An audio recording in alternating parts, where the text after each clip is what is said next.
Continuando então a nossa leitura do livro Getúlio Vargas em Dois Mundos, pelo espírito de Eça de Queiroz, psicografia de Wanda Canuti. O Estado Novo sobre outros olhos. Mais um dia terminara na vida de rememorações do nosso irmão. O sofrimento fazia parte de seu ser, mas não o sofrimento que se vê como aquele em que se encontra quando para lá fora levado. Agora era o sofrimento calado, um sofrer que atinge o coração, repercute em todo o ser, um sofrer que só quem o sente sabe defini-lo.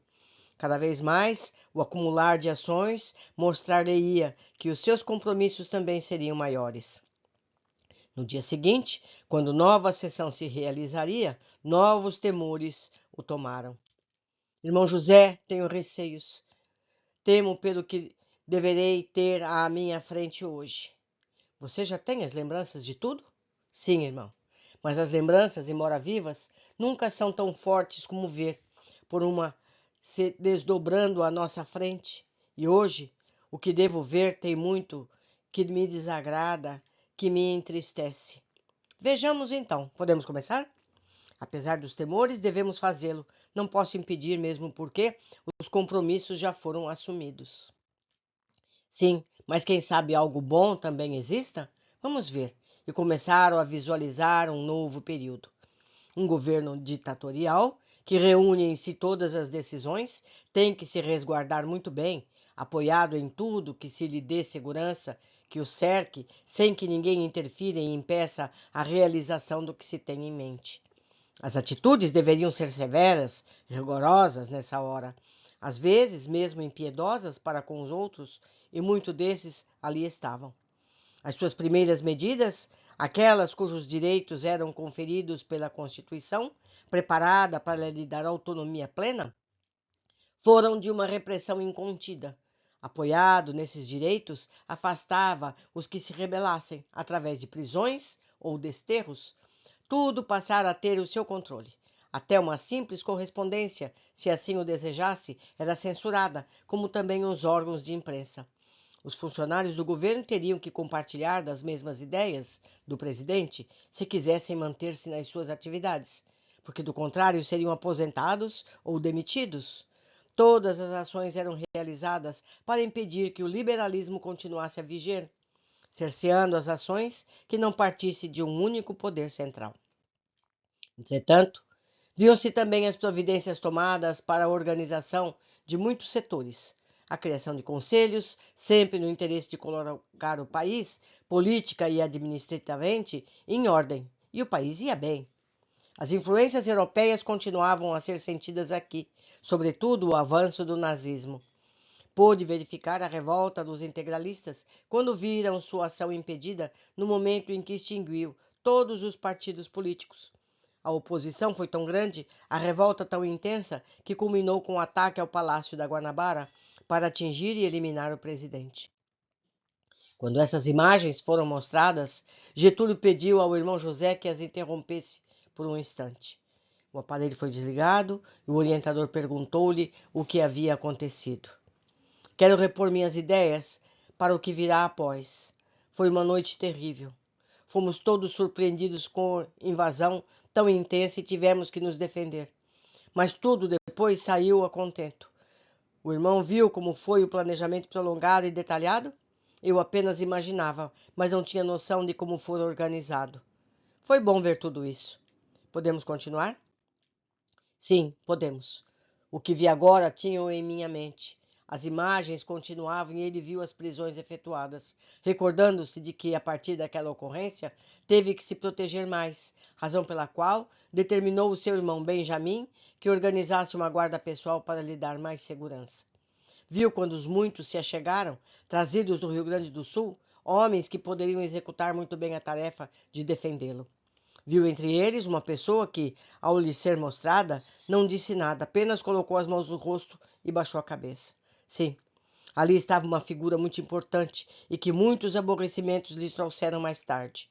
Alguma coisa além do que estava à sua frente deve ter lhe chegado à mente, juntamente com a visualização daquela criatura. Sente-se bem? Perguntou o irmão José. São lembranças, irmãos, apenas lembranças. Alguma especial? Tive uma sensação muito estranha ao ver aquela pessoa, mas não quero pensar em nada, não devo. Continuemos, amigo. Já conversamos sobre isso. Procure não antecipar nada. Veja o momento que lhe está sendo mostrado, sem se deixar afetar.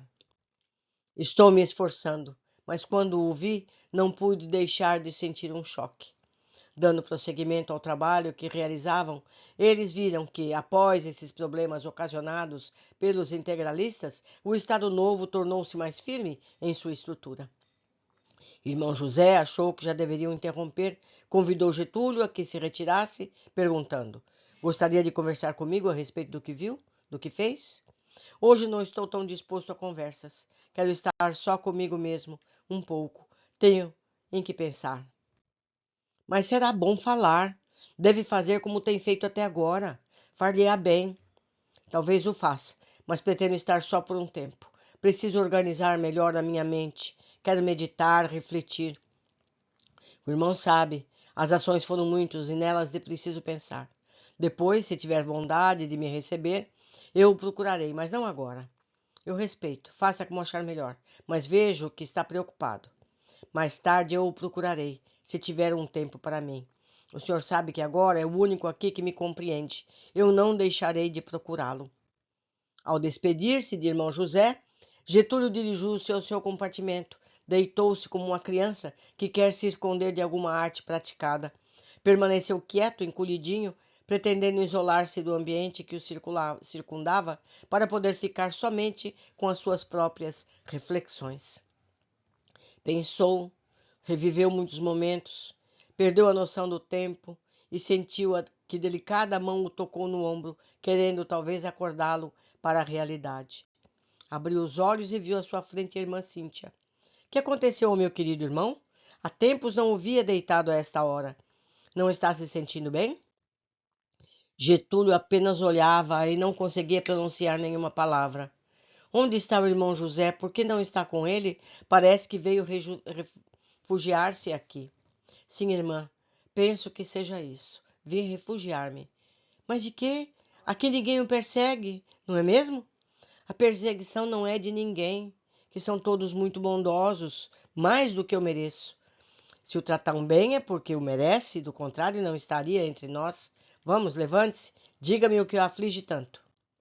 São minhas próprias lembranças. Não me refugio de ninguém, mas de mim próprio. E pensa que ficando deitado aí encolhido, alheio a tudo, vai melhorar?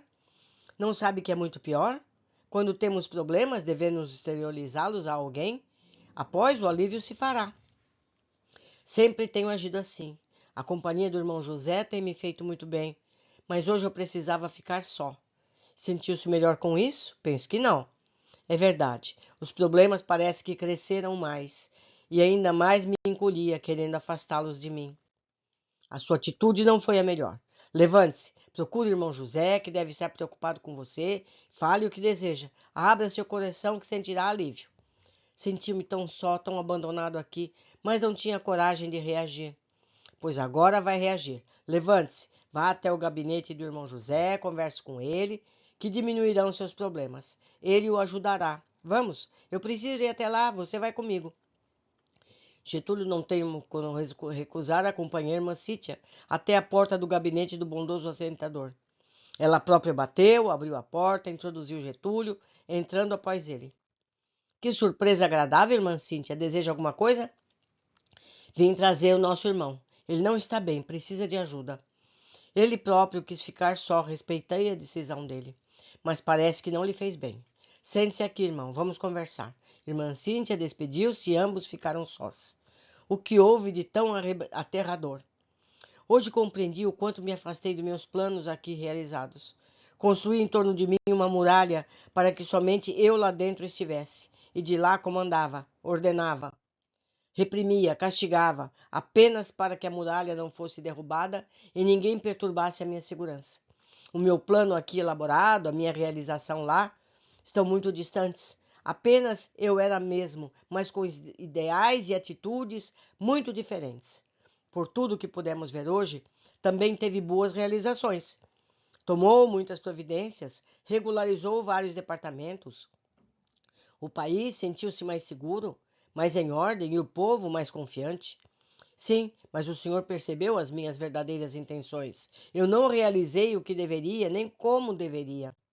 É muito difícil, com efeito, conviver na terra e colocarmos tudo o que pretendemos em execução sem que sejamos perturbados pelas nossas imperfeições e pelos atavismos que lá envolvem o ser humano.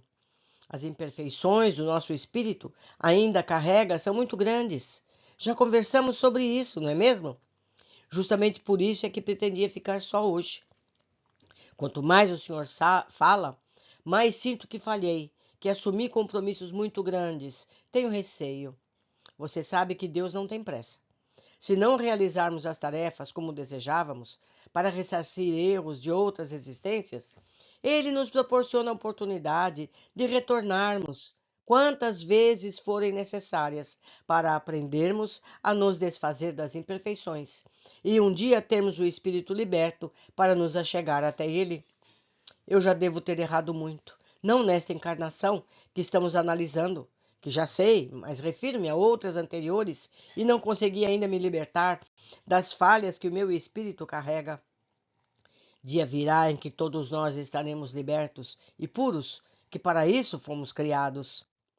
O senhor poderia me adiantar alguma coisa das minhas encarnações anteriores que me fizesse compreender o porquê de tantas dificuldades para realizarmos tarefas nobres na Terra? No momento certo e quando for permitido, você terá o que tanto deseja, mas agora de nada adiantará. Serviria para complicar mais os seus problemas. Se está tendo dificuldade em aceitar o que fez na última romagem na Terra, como pode abranger encarnações passadas? Apenas como justificativa para os seus próprios erros? Mas não justificaria. Nada do que fomos desculpa o que somos agora. Poderá explicar muito os seus atos, mas justificativas nunca as teria. Ninguém pode querer justificar uma ação má por outra já praticada. No momento certo terá, aberta à sua frente, as encarnações que poderão auxiliá-lo a compreender. Há muito ainda para visualizar, e no término de tudo, quem sabe, se for permitido, lhe será proporcionado o que deseja, como complemento do seu tratamento, para ter um recomeço, um aprendizado aqui no mundo espiritual e um dia poder retornar à Terra. E quando retornar, terei novamente a possibilidade de ser presidente? Isso não é permitido saber ainda, mas lá precisamos passar por muitas situações. A Terra é uma grande escola e quando nela nos matriculamos, precisamos realizar vários cursos para termos uma cultura geral. Assim é para nosso espírito. Temos que passar por oportunidades diferentes para que, vivenciando em diversas situações, propiciemos-lhes todas as experiências de que ele precisa para o seu aprimoramento completo. Entendeu? Às vezes temos uma chance em uma determinada situação, e se perdermos, não a teremos mais. De outras vezes, é-nos permitido retornar na mesma situação para desfazermos os erros cometidos anteriormente. Mas não devemos pensar no que virá, se ainda não terminamos de verificar o que já passou. O senhor tem razão, sim. Eu queria fugir das minhas responsabilidades, procurando atenuantes que sei, não encontrarei. Como se sente agora, após essa conversa? Após o extravasar dos problemas? Estou um pouco melhor, mas não há nada que possa fazer para aquietar minha mente tão conturbada? Poderei sim, se me acompanhar numa oração, pensar firmemente em Deus, rogando-lhe não o esquecimento, mas o reconhecimento das próprias imperfeições, com seriedade e equilíbrio, para fazer delas lições de grande beleza para o seu próprio aprendizado. Querido irmão, eleve o pensamento a Deus. Repita comigo, apenas mentalmente, as palavras que direi em voz alta. Sim, irmão, estou pronto. Deus de infinita bondade, que as tuas bênçãos recaiam neste momento sobre este irmão, tão atormentado pelos próprios erros. Que ele, meu Pai Todo-Poderoso, ao recebê-las, afaste de si receios tão profundos e compreenda que tudo o que realizamos fora dos teus ensinamentos nos serve de lição para aprendizado ao nosso espírito. Que a tua misericórdia se derrame sobre todos nós, para a compreensão das nossas faltas, para que saibamos transformá-las em trabalho redentor, aqueles mesmos que oferecemos ou melhor, aqueles mesmos que ofendemos, que o teu olhar esteja sempre conosco e que o sintamos dentro de nós, a fim de que em todas as ações que praticarmos, nos reconhecemos mais vigiados por ti, mais fortificados pelas tuas bênçãos e pratiquemos somente aquelas que nos elevam mais espiritualmente. Auxilia, meu Deus, este irmão a superar os seus erros e a nós próprios, os nossos, para fazermos de nós um instrumento de conforto, de ensinamento e de auxílio, sempre pronto a este nosso irmão, para que ele supere as suas deficiências, compreenda a finalidade maior da sua criação. Terminadas essas palavras, Getúlio agradeceu ao irmão José, dizendo estar se sentindo bem melhor, mais protegido para enfrentar o que ainda seria necessário. Você não deve se entregar tão profundamente às suas reflexões. Procure encontrar alguma coisa boa para amenizar as faltas que cometeu. Mesmo que a ferocidade de muitas más ações ofusque o brilho de qualquer uma de suas realizações mais nobres. Deus não nos empara ninguém e você está protegido aqui. Lembre-se de quando chegou, como se encontrava? Sobre isso ainda quero conversar com o Senhor um dia. Obrigado por tudo que fez por mim. Agora vou caminhar um pouco, respirar profundamente e sentir-me melhor. Quer que eu acompanhe? Obrigado, mas devo fazê-lo só. Meus amigos, é muito difícil a gente encarar a nós mesmos, as nossas faltas, mas não há como fugir disso. Nós somos o nosso juiz, o nosso censor. E isso é bom, porque quando nós mesmos percebemos os nossos erros, fica mais fácil corrigi-los. Por hoje ficamos aqui. Aguardo todos vocês na sequência da nossa leitura. Abraços!